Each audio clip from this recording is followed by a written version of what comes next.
दरवर्षी तुमच्या घरात गणपतीचं आगमन होतं, परंतु आता नातेवाईक आणि घरातली माणसं वाढल्यामुळे आहे ती जागा छोटी पडायला लागली आहे. मोठ्या काकूची गणपतीवर खूप श्रद्धा आहे, परंतु गुडघेदुखीमुळे तिला आता जिने चढवत नाहीत आणि लिफ्ट नसल्यामुळे ती तुमच्या घरी गणपतीला येऊ शकत नाहीये गेले 2 वर्ष.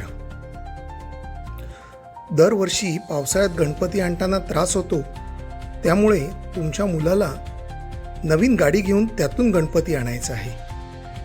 पण तुमच्या बिल्डिंगला पार्किंग नसल्यामुळे गाडी घेण्याचा प्लॅन पुढे ढकलावा लागत आहे. दरवर्षी गणपती घरात ज्या जागी ठेवतो नेमकं त्याच जागी वरच्यांच्या फ्लॅटमधून थोडं गळायला लागलं आहे. त्यामुळे ह्यावर्षी गणपती बाप्पा कुठे ठेवायचे हा प्रश्नच आहे. या किंवा ह्यासारख्या इतर कारणामुळे जर बिल्डिंग रिडेव्हलपमेंटचा विचार करत असाल तर आजच आम्हाला नक्की संपर्क करा. गणपती बाप्पा मोरया.